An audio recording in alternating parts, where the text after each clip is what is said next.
6 o'clock. I wouldn't put that in the announcements. I won't, but I heard myself. Okay.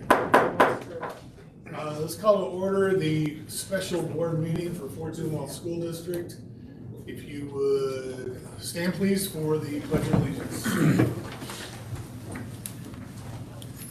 I pledge allegiance to the flag of the United States of America and to the republic for which it stands, one nation, under God, indivisible, with liberty and justice for all. Thank you. Roll call, please, Tammy. Craig. Here. Gabriel. Here. Erica. Here. Mike. Yes. John. Here. Tommy. Here. Tom. Here. All right, very good. I need a motion for the adoption of the agenda that you have before you. Powers, second, please. I'm sorry. Helms. All in favor say aye. Aye. Any opposed? Motion carries. Okay, consent agenda. I need a motion to approve the consent agenda that also has been assembled for you tonight. Powers, second. George. All in favor say aye. Aye. Any opposed? Okay, motion carries. Financial reports. Mr. Orr. Good evening, members of the board. You have in your packet the financial statement, financial summary, investment schedule, revenue, expenditure, accounts payable, all those reports. I'd like to direct your attention to the monthly financial summary. Monthly fund cash balances for May totaled $82,444,220.63. Of that balance, $74.7 million was invested May 31st, as shown in the investment schedule, which includes $56.8 million in operating funds, $11.1 million debt service, and $6.8 million bond proceeds. Monthly revenues total $11.3 million for the month, which is typical for the month of May. Of that amount, $3.3 million is from local sources, $7.1 million from state, and $0.9 million from federal. Year-to-date through May, local revenues have decreased in total by $900,000 when compared to last year's levels. This is comprised of an increase in property taxes of $4.4 million, and increase in Prop C sales tax of $500,000, offset by decreases in interest earnings, 1.3. Everybody knows our rates have been just terrible ever since COVID hit. They plummeted. So that's why that decrease is for the year. Decreases in local food service fees at $2.4 million, which are offset by some federal increases later on. Decreases in student activities of $0.9 million, and decreases in other miscellaneous revenue of $500,000. State revenue is up compared to last year by $3.1 million, due to increases in basic formula and early childhood special ed receipts. I've talked about this before. The increase in formula really isn't an increase. It was because they reinstated some withholdings at the beginning of the year. Since they withhold $3 million last year, it looks like an increase this year. The increase in our early childhood, it's just a timing variance. It's really not an increase. DESE just paid us money that they owed us for the early childhood program sooner this year than they had in the last year. So it's just we've received more of it so far this year, which is a good thing. Even though we're not getting anything on the investments, it's still good to have the money in the bank. Also, federal funding is showing an increase of $4.6 million to date, and that's almost entirely due to stimulus funding of $1.4 million in additional stimulus, combined with $2.9 million additional food service revenue. As we talked about, we're not collecting the full price meal amount or reduced price from the kids, and that's being made up by additional revenues from the federal programs to pay for those meals. Monthly expenses totaled $20,047,029.39. This amount includes payments to vendors for goods and services of about $2 million, $17.4 million salary and benefits, and $700,000 related to capital projects. Operating expenses for the year are up $2.3 million over last May. Salary and benefit expenses are relatively flat when we look at all salaries and benefits for both certified and support staff. I would point out, though, that certified positions are up 2.1%, which is expected based on positions that were put in place for the year, as well as raises. Well, there was an offset, so they're all offset mainly by para vacancies. We've had a lot of vacancies in of our support staff and custodial, and some in food service, in transportation, and especially in Paris, we were kind of hit hard this year. Purchase service expenses are up by 10% or 1.4 million. As you know, we had a fairly good size number of our kiddos that stayed virtual on the virtual program, plus all of summer school last year was completely virtual, so that's the main reason for those increases in tuition costs. So also virtual instruction, 1.8, let's see, travel related to cost. So we did have some decreases. We haven't had as much contract transportation this year, and we've also had a decrease in our travel related costs, also due to COVID.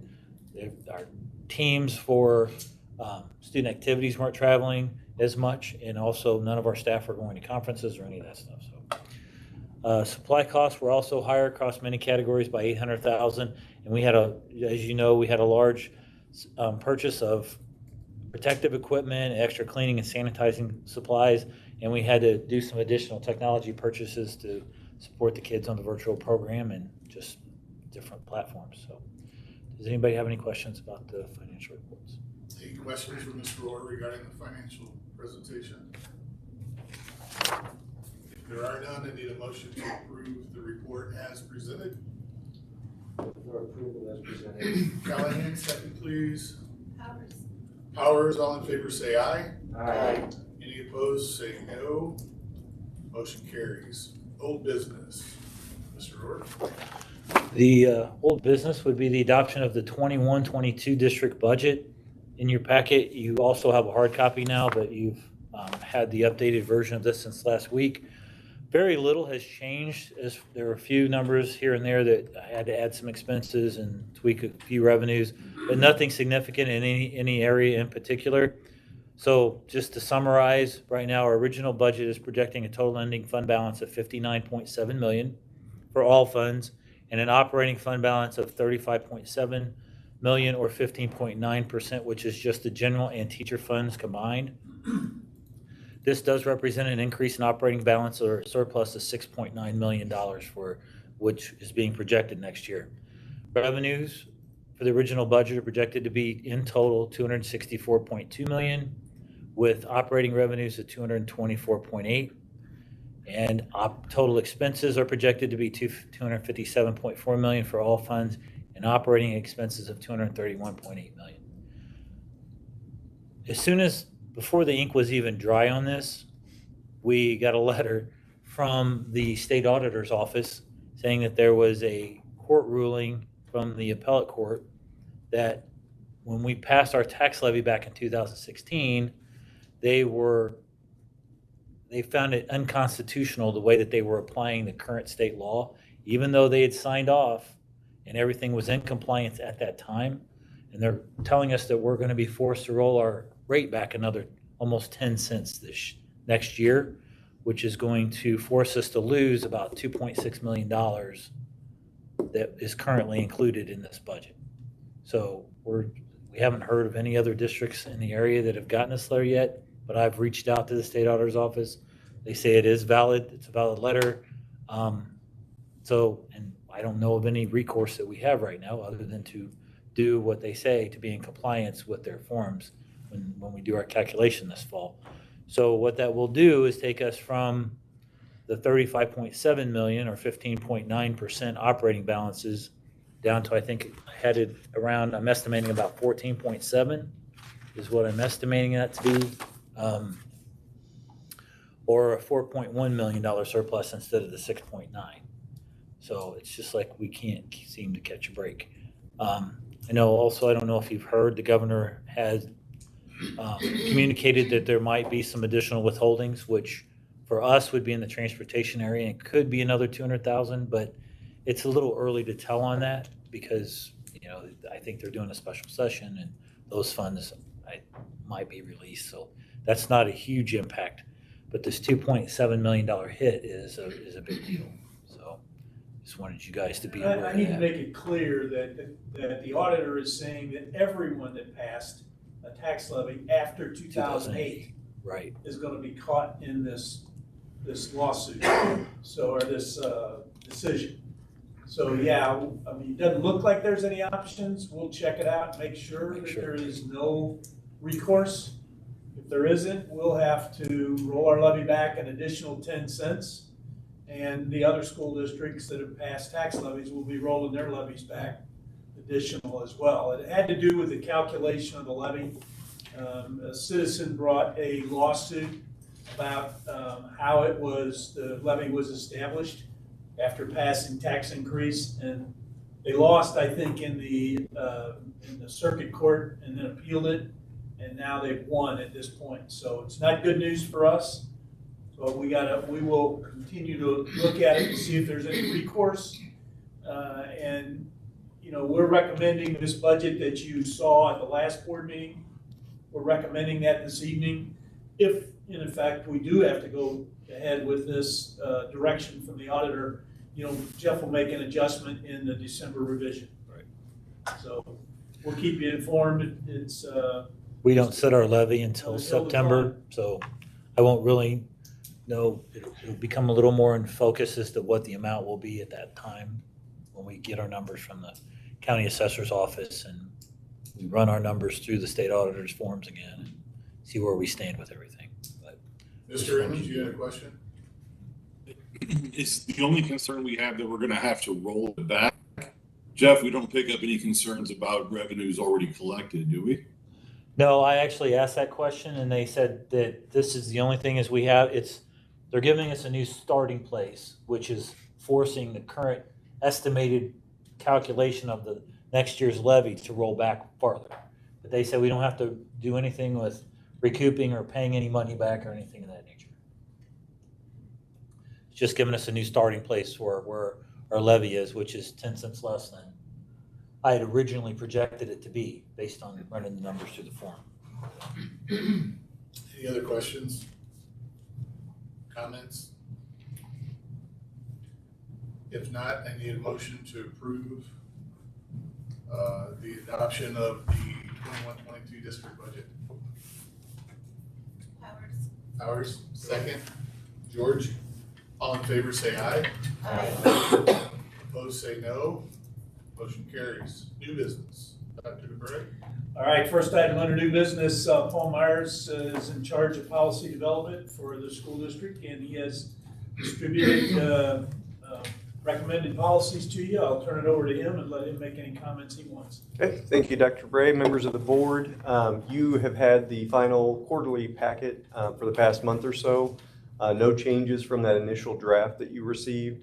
The summary statement I would give you as to the changes themselves really deal with policy ACA, requiring us to go back and make some updates and clean up on policy AC and related forms.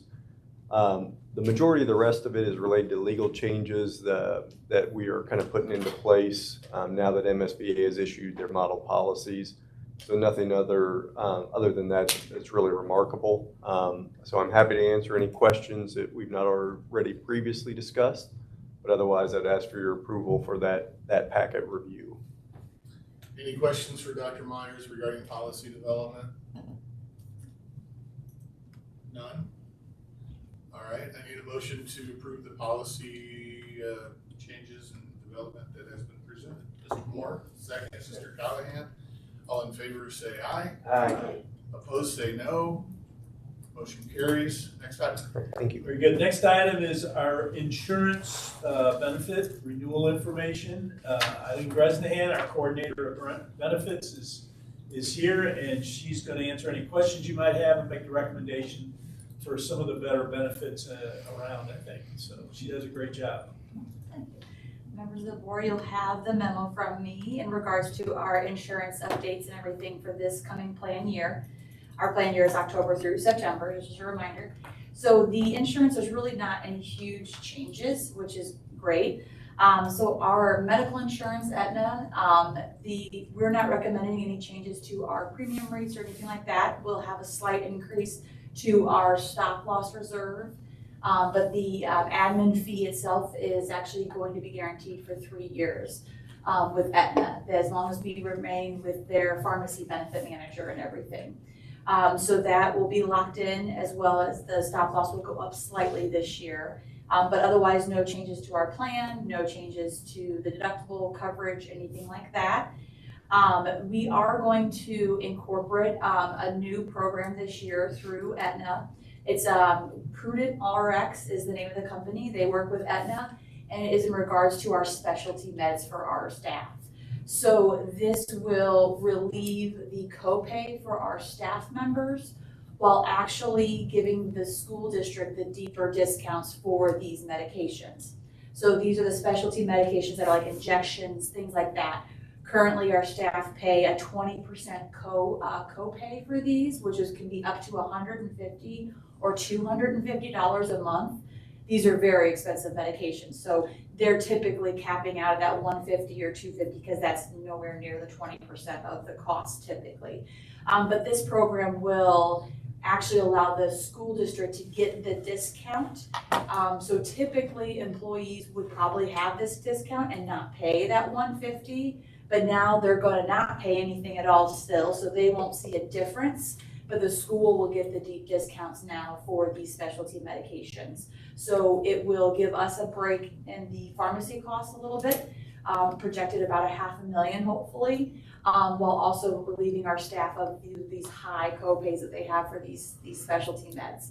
Unfortunately, there's not very many employees that are on these, which is great, but it's a high expense for us in our medical plan right now. So this will be a great benefit for the employees to be able to not pay anything and have their medication, and the school to actually get those discounts and everything. So Prudent RX will keep tabs of it and be sure that we're getting those discounts and everything.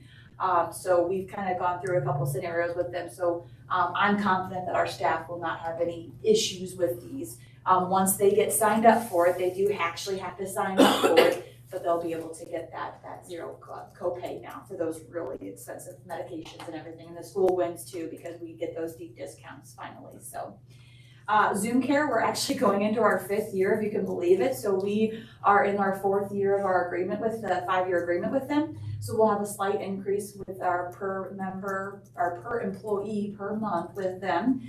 We still pay for all of our expenses every month. They're probably averaging around $80,000 to $85,000 a month for us, ZoomCare costs wise, between the actual member cost as well as our expenses and everything. But ZoomCare has continued to be a great success for us. It's now doing all of our new hires, their TB tests, so they get in right away to see what it's kind of about before they even talk to me about it. So it's been quite great and everything. Dental, nothing's changing with our dental, same rates and everything, no changes. We're on our 2nd year of our guarantee there. Our bus drivers, they have a different dental plan than our staff. We have a 1-year guarantee with them, and the rates did increase. We had held steady with Delta for 3 full years with them, but this year it did go up. They did give us a bonus last year during COVID with the shutdown. They refunded some of our premiums back to us at that point. I was able to go to the dentist for a few months, but they are doing an actual increase this year. Our vision, though, we were in agreement. We were going to be on our 2nd year of an agreement with them, but they actually reduced our rates this year. So it's restarted another agreement. So we'll be on our 1st year of a 2-year agreement, and the rates will actually go down 2% for our VBA. So that has been, I think we've been at the same rates for almost 8 years. So it's kind of nice to see a decrease.